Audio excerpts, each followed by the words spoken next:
So today I'm going to talk a little bit about how to dimension holes.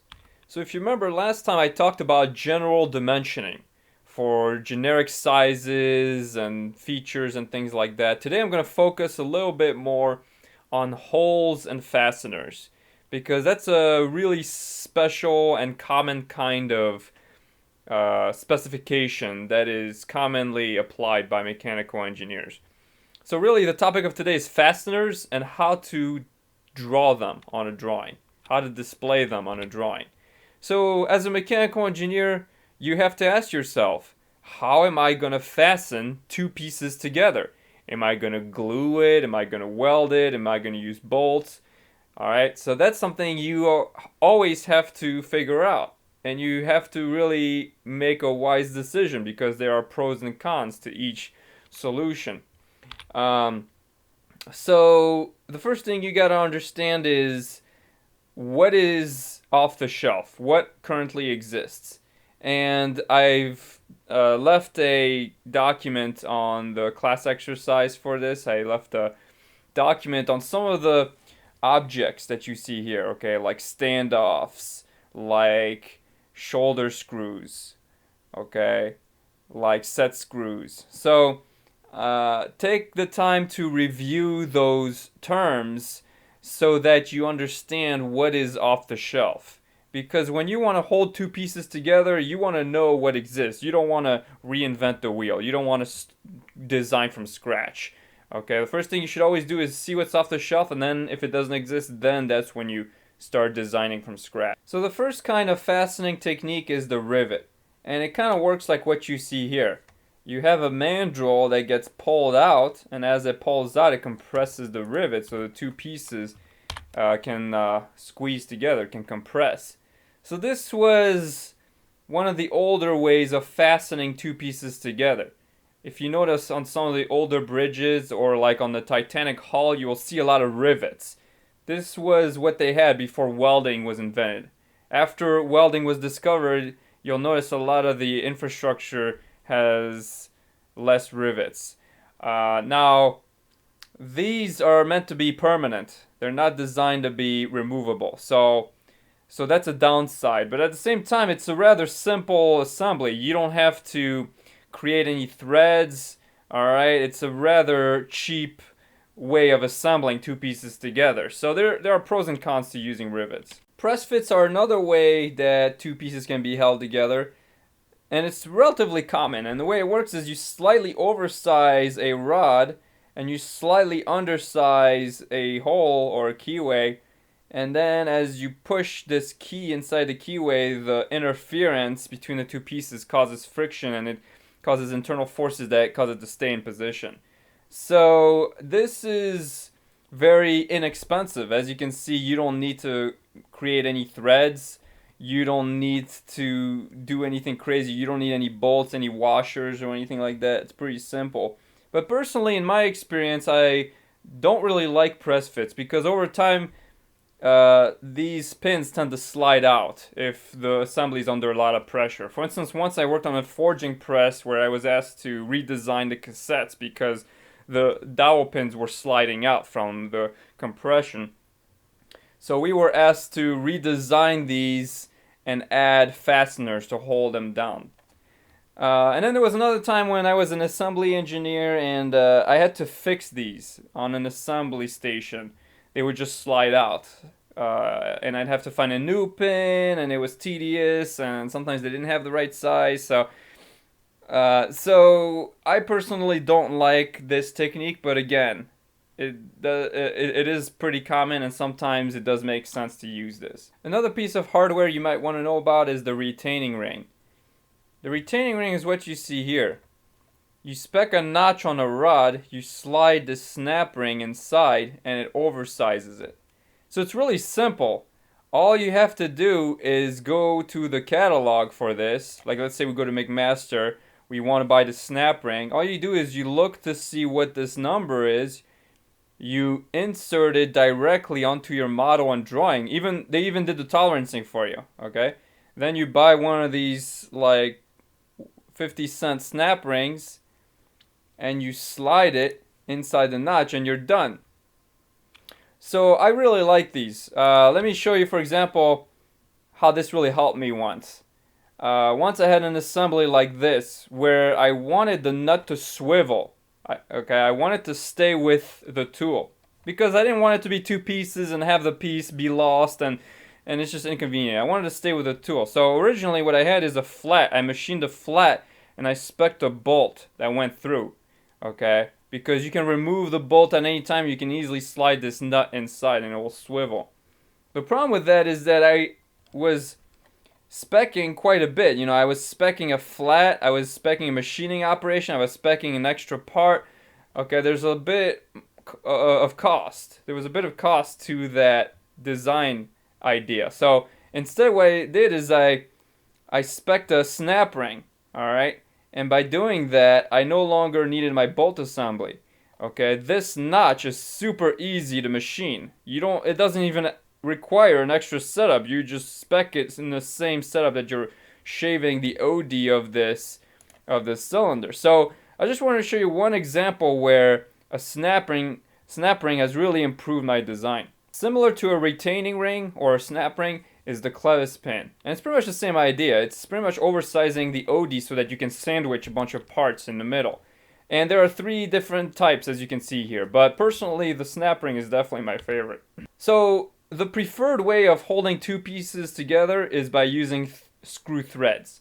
Screw threads are very favorable in mechanical engineering because not only can they hold a lot of stress, okay, from the threads, they can hold a tremendous amount of force, but also it's removable. So that's a huge advantage, alright? It's removable and it can hold a lot of force. The only downside is that you need threads, which is what you see here. Internal and external threads. And sometimes that can add a little bit of complexity. There are 3 ways you can configure your screw assembly, but we're just going to talk about these 2 because these are the most common ones.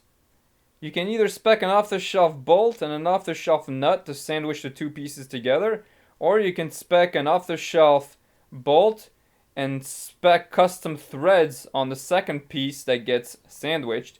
And there's pros and cons to each. For example, if the threads strip in this assembly, it's gonna be an easy fix. All you have to do is just replace the 50-cent nut and you're ready to go. And what I mean by stripping is over time when you engage and cycle those threads over and over again, over time they strip. They kind of bite themselves over and they wear out. And that can be very damaging. So if it happens here, you can easily replace this hardware. But if it happens here, you're in trouble because sometimes this thread could be part of like this expensive manifold and it's not so easy to replace it. For instance, if you look at a spark plug in a car, here's a spark plug and here's the threads. Think of how difficult it would be to replace this whole engine block if the threads are stripped, okay? It'd be almost like you've totaled the car. You'd almost have to replace the whole engine. If the threads are stripped here, that would be a nightmare to fix. So that's why that second option, that second configuration is a little risky. But at the same time, this is easier to replace than this. For instance, if I want to remove this, I can just engage the top and remove the bolt. As opposed to here where I need to hold this nut with a wrench, and sometimes that could be difficult to access. And that would be more difficult to remove. So, try to figure out your application and try to pick one of the 2 that makes sense. You also can choose different head types on your bolt. So when you start out, I highly encourage you to start with a socket head cap screw, quarter 20. Okay, 20 means threads per inch. So this is what I would encourage you to start out with. But sometimes you gotta deviate from that to accommodate your application. Like in the auto industry, they like these bolts because it can hold a little bit more force, and also it's easier to access the driver in this bolt. So with a socket head, you need an Allen key to open it, which is what you see here. But the problem is that you need a lot of clearance, right? As you can see. So that's why in the auto industry, a lot of times you use a hex bolt. So you can just slide a wrench on the side and torque it. So that's one thing you gotta think about. How accessible is the bolt? Also, a button head is more ergonomic. See, it's more friendly to the hand as opposed to the socket head. But at the same time, the button head cannot hold as much force as the socket head. I've actually done some FEA on this. The socket head will hold more force because the head is larger. The only time I've used the flathead is when I needed a lot of surface area contact between the bolt and the metal. I needed it for conducting electricity. I needed to conduct as much electricity between the two pieces, so I used a flathead for that. Also, nice thing about this is that it's flush on the top. It's completely flat.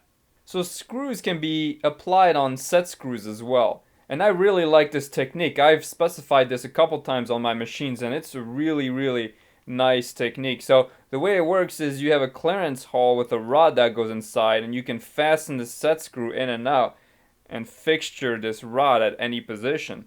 So the reason I really like this is, one, it's very adjustable. If you need to adjust this any way you want, you can do that with a set screw. And the other thing is that this actually holds a lot of force. I was surprised by that. You cannot slide this out with your hand with this set screw. So it's a very robust solution. The only thing is, when you use this tends to push this to the end of the hole of the clearance, and sometimes that can mess up your concentricity. So what I mean by that, it messes up your alignment. So if I need a lot of concentricity, what I spec a collet instead.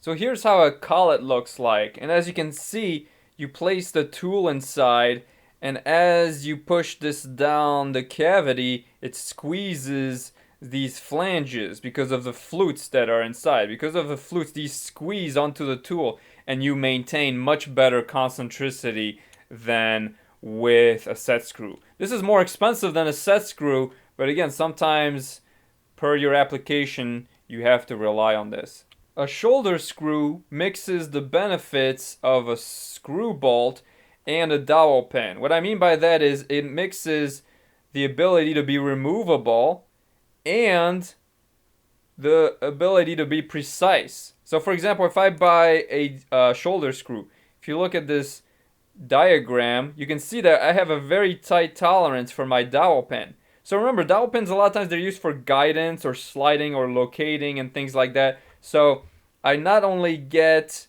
the precision of a dowel, but I also get the removability. Because remember, a dowel is really not meant to be removable. It's meant to be press fit. So it's nice to kind of have both. These are a little bit more expensive than dowels or just bolts, but again, it's nice that you have the benefits of both in one shot. For sheet metal and wood, you use slightly different kinds of bolts. For example, with wood, you use a bolt that looks like this. You see how the threads are kind of like spaced out more? It's because the reason you have a lower TPI is because of the granular structure of the wood. Wood is very coarse, and because of that, you need a lower TPI so that each thread can bind through the coarse material. And sometimes you even just use a nail on wood. Isn't that kind of weird? Because like a nail doesn't even have any threads, and yet it can still hold the two pieces of wood together. And that's really because of the elasticity of the wood. Because of the compression forces that happen within wood, you are able to fasten using just a nail. So it's kind of interesting how different kinds of bolts are used on different materials. But again, most engineers, they don't work a lot with wood. They work mainly with metals, with aluminum, steel, brass, and things like that. Also, you may want to consider different kind of nuts for your assembly. Okay, so the acorn nut is just for ergonomics. It's for safety reasons. The nylock nut is used for vibrations. So a lot of times when your machine's under vibration, things tend to just unwind naturally, and to prevent that, you place a little bit of plastic so that it locks on the threads. Then there's the standard nut. This one is used on many applications. And then there's the jam nut. The jam nut is not designed to hold a lot of force. They're just designed to stay in place. They're just designed to put something in place, like on a control panel. So this would be a good example of where you'd see a lot of panel nuts. On a control panel like this, on older systems, a lot of times what you do is you put a panel nut on the valve, on the push button or whatever, onto this large sheet panel so that only the control is exposed, and behind it is the whole valve body or the whole circuitry of the button, and they're all interconnected. But panel nuts are used very frequently for these kinds of systems. Okay, and then also there's the washer. All right, you don't have to always put a washer. Don't feel like you have to put all these little pieces into your assembly, but just be aware sometimes a washer can be helpful, especially if you have different hardnesses between the two materials. So for example, if you have stainless steel here and you have styrofoam, if you don't put a washer, when you fasten this, it's just going to eat right through the styrofoam. But if you use a really large washer, it's going to distribute the force so that the two pieces can stay together. So look to see what the hardness is of your materials. If there's a huge difference, you want to distribute that force as much as you can, and you might need to consider a washer in that situation. So now that we talked a little bit about the hardware, let's study the threads in detail. Let's study how they are spelled out in the industrial books, and let's learn a couple technical terms about these shapes. So the first thing you got to know is the thread hand. There's the right hand and there's the left hand thread. So really this applies to the right hand rule. If you want to remove a bolt, all right, on an assembly, if you're not sure which direction to rotate it, just pull your right hand, roll your fingers towards you, okay, and then watch where your thumb is going, and that's the direction that the bolt is going to move if you turn the bolt in the direction that you use to rotate your fingers towards you. And then the left hand thread is the opposite. So most assemblies use the right hand rule, but some still use the left hand rule, either for safety reasons, like on a propane tank. Okay, they want you to be conscious when you unwind it, so they say, hey, use a left hand thread. Or sometimes even on like lawnmowers, they use a left hand thread, so it always tightens itself when it's running. You also have the thread form, okay, and that's just talking about the profile of the thread. And this is kind of like the most common one here, as you see, where it kind of looks chiseled like that. But sometimes you want a lot of force in your thread, like on an Acme, or like on an actuator, or like on a vise or a jack, like a car jack or a lathe. When you need a lot of force, you gotta use these square type of threads. They're called Acme threads. And I've spec'd a couple of these on custom vices that we were designing a while back. And they're more expensive. It takes more time to machine them, but at the same time, they provide more force to your assembly. The thread series talks about the TPI. It's just a fancy term to talk about the TPI. Is it coarse, as you see here? Is it fine or extra fine? So there's really three different classes of series. There's UNC, UNF, and UNEF. So extra fine, fine, and coarse. And again, like I said, it's just based on the TPI. So if you have a certain TPI, see, for example, a quarter bolt, you can buy these in three TPIs, 20, 28, 32, and just says, all right, if you're this TPI, you're considered coarse. If you're 28, you're considered fine, and if you're 32, you're considered extra fine. So if you know the TPI, you can already tell the series. All right, it's the same. It's really kind of redundant information, but just be aware that bolts are sold in different TPIs. And those are the terms used to classify them. I just wanted to show you the screenshot because this comes from the Machinery's Handbook, and it's a really good book that has a lot of good mechanical standards, and a lot of engineers use them. So this is a cleaned up chart. I just wanted to show you how the industrial chart looks like, so you get a little used to reading that. Another feature of threads is the class, and really all this talks about is the gap between the internal and the external thread. Okay, so if it's a loose class, it's going to have a big gap. If it's a tight class, it's going to have a small gap. And we're going to talk about that more when we go over examples. Alright, here's just a bunch of terms about different threads. And you can read this on your own. Just be aware that the most important terms are the minor diameter and the major diameter and the pitch. Okay, reason they're important is because when you know all three of these numbers, when you know how to find them from the industrial books, you can model these in SolidWorks, as we will learn later in the class. So minor diameter is the smallest piece of the thread. Major diameter is the largest diameter, just like the internal or external. Whatever's largest is the major, whatever's lowest is the minor. And then the pitch is just distance between the two peaks. So this is the chart in the Machinery's Handbook that shows you all those sizes. Okay, every thread size is spelled out here, and these are consistent with all the industrial textbooks. So if you go to Home Depot and you buy 7/16/32, the numbers are going to match exactly what you see here. So these are the terms, and then this is where you can find information on each of those terms. Another really good term to know is the NPT thread, the National Pipe Thread. This is really good for fluid distribution. Let's say you got to transport fluid from A to B. If you just use regular straight threads, okay, like this, regular straight threads, you're going to get a leak. So what you got to do is use NPTs where you get a little taper. You see how it's angled a little bit? That's done on purpose. It's tapered so that when you fasten it, it seizes and creates a really, really good seal.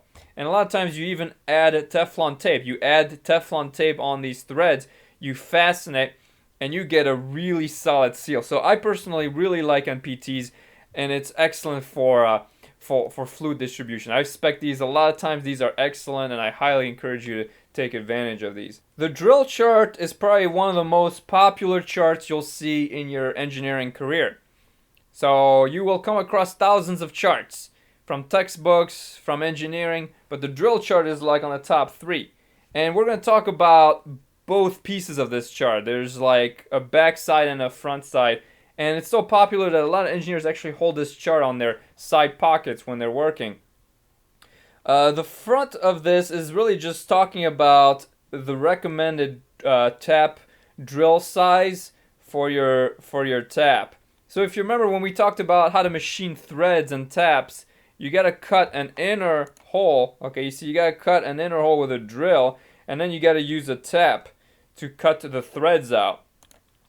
So this says if you want a 1032 thread, you have to drill that inner hole with this diameter, and then you're going to use a tap with this size to cut it through. So this is good for letting me know the inner diameter, this diameter of the inner hole when I want to machine a tap. The reason this is important is because on the next slides we will talk about how to spell this information on a drawing, and we need to know the diameter of the hole. So this chart is going to help us for that nomenclature. A thread can be displayed different ways on a drawing. You can either actually model the threads, you can do this, or you can do that with dashed lines. The dashed lines represent the threads.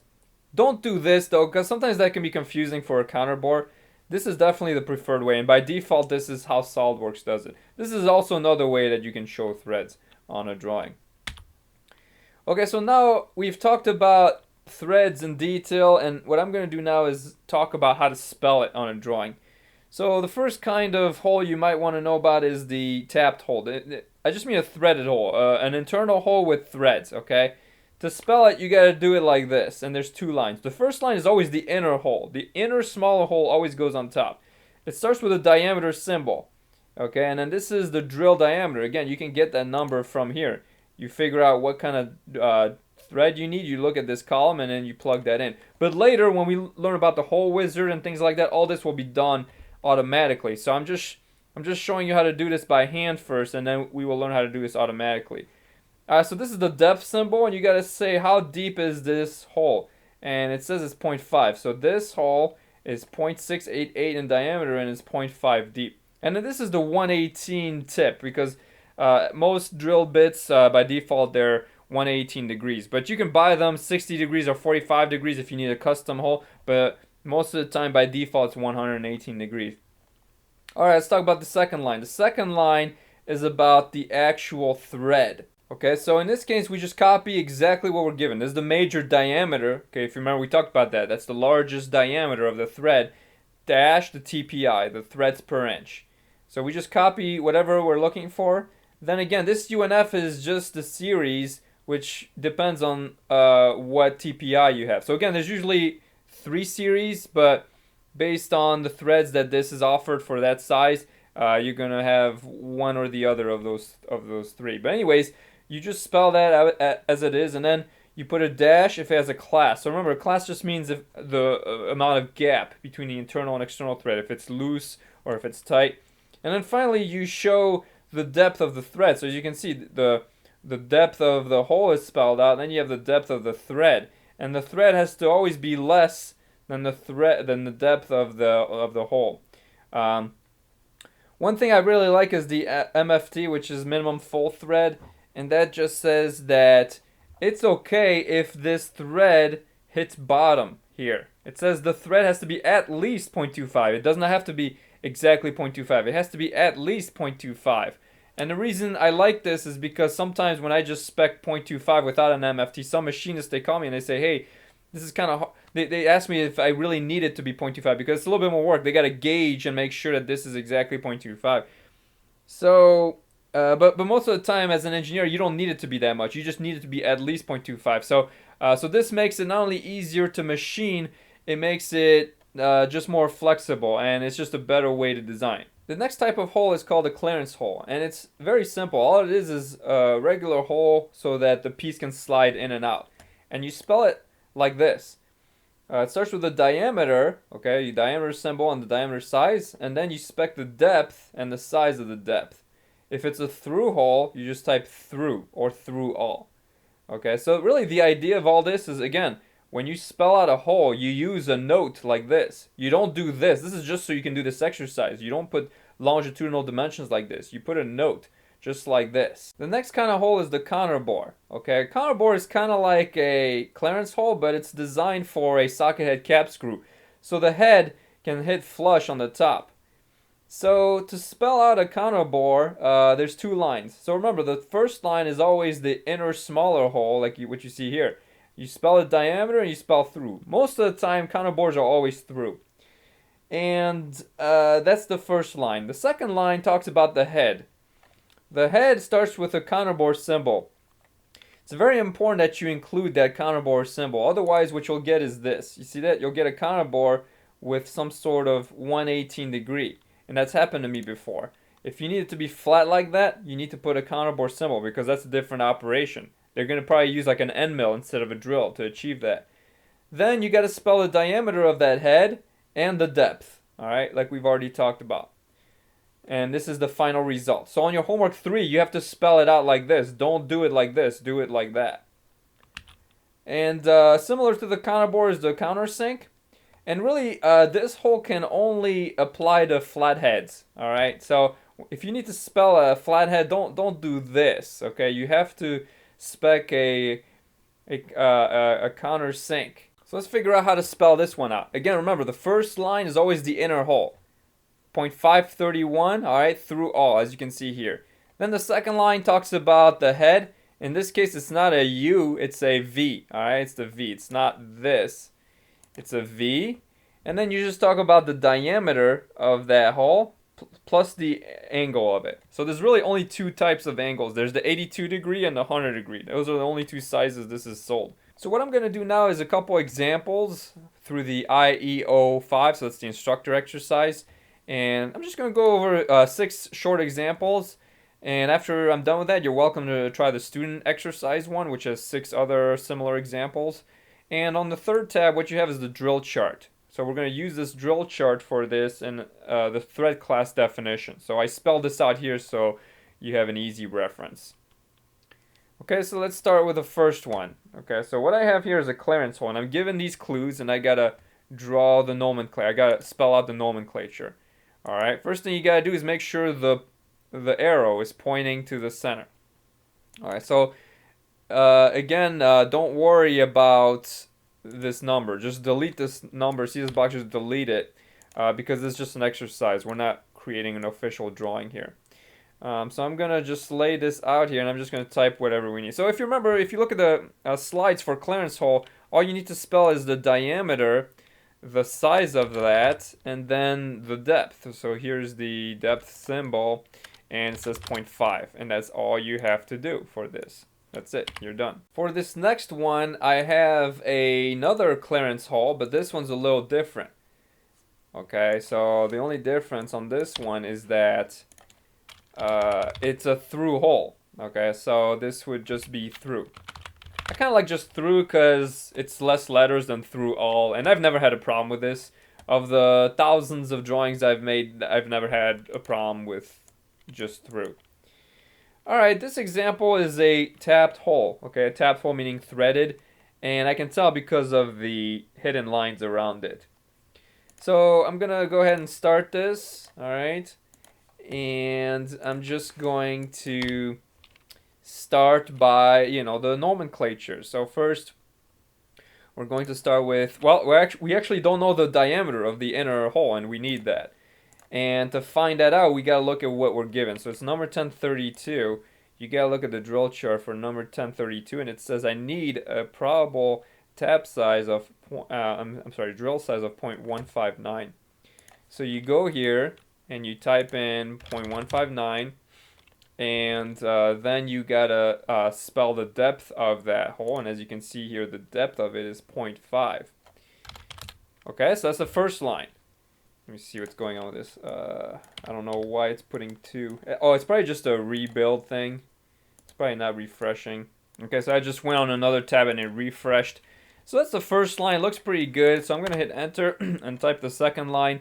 So on the second line for a tapped hole, you just spell out what you see here. So number 1032. And then per this TPI, this is considered the fine thread series. And then we don't see anything about the class, so we're good. So really all we got to do now is just the depth. So it's going to be the depth, which is 0.25, and it's going to be MFT. So just like this. And I'm just going to change the alignment so it looks like that. So again, for now, we're just learning how to do this by hand, but again, in a future lecture, when we start digging into the SolidWorks, I'm actually going to show you how to generate all of this in one shot with the click of a button. But at this stage, we got to first understand what each of these symbols mean. All right, we're moving on to the next set of exercises. I'm going to start with this one, which is it's a tapped through hole. So we need to know the diameter, okay, and it's a 5/8 11. By the way, if you can't find the symbols that you want, you can hit more. And the only set of symbols we're going to use is the modifying symbols and the hole symbols. So any symbol that we need in this class is going to be from these two. But if you remember on the dimensioning exercise, there are many other symbols out there that we're not going to worry about. Anything that you need is going to be found in these two. So anyways, I need the diameter of this is 5/8 11. If we go to the drill chart, 5/8 11 is right here, 5/8 11. So I need a 0.531. 0.531. And when we learn how to automate this later, these numbers are going to show exactly, which is kind of interesting. It's actually going to fetch this number from the drill chart automatically. So it's kind of interesting how consistent all of that is. As you can see, the inner hole is through, so I'm going to hit through. And now I got to type the threads just like you see it. So 5/8 11 UNC. And it's a tight fit. Okay, so it's a tight fit, meaning we got to change the class. So first of all, you got to ask yourself, is this an internal thread or an external thread? And as you can see, it's an internal thread, all right? It's not a bolt. If it was a bolt, it'd be an external thread, but this is an internal thread, and it's a 5/8 11 tight fit. So tight fit, okay, so it's an internal thread, so we know it's B, and it's a tight fit, and it's 3. So the answer is 3B. If it's a normal fit, usually you don't spell it out, because if it's a normal fit, it's understood to use the normal cutting tools. So you don't even spell it. You only spell this if it's a tight or a loose fit. All right, so it's going to be 3B. So we go back here, and we go dash, all right, 3B, and then we just have to spell the length of that, which is through, so just like that. Okay, the next one is a counter bore, as you see here, and we're going to practice this a little bit, all right? So, again, if you remember, the first line is about the inner hole, okay, so that's given, 0.397. It goes all the way through. And then we got to talk about the head. So the head needs the counterbore symbol. It's right here, all right? Looks like this. Need to start by that. And we're going to put the diameter, 0.625, and the depth, which is 0.375, just like that. And we're going to change the alignment. And again, remember, once we learn how to use the automation, it's going to be the whole callout tool. Once we learn how to use that on a model, it's going to look exactly like this. So this is why I'm teaching you this exact nomenclature. There are other nomenclatures out there, but this is one of the more common ones. All right, what we got now is the countersunk hole here. So we're going to hit the Smart Dimension tool, and I'm going to do the same thing. So first it's going to be diameter 0.531 through, and then for the countersunk we're going to pick this icon here, and we're going to type the diameter, which is 0.875, times the angle, which in this case it's 82 degrees. So there's no depth on the countersink, so it looks just like what you see here. Okay, so there it is. Then you can type in file properties and fill out all this info so the template is updated. Then you can do file save as and save it as a PDF. All right, and then you will have the final result that looks like this. Okay, in the just like the solution. All right, on the end folder, and that is hole fasteners. That is how to dimension holes on a drawing. And that should get you started on the basics of dimensioning.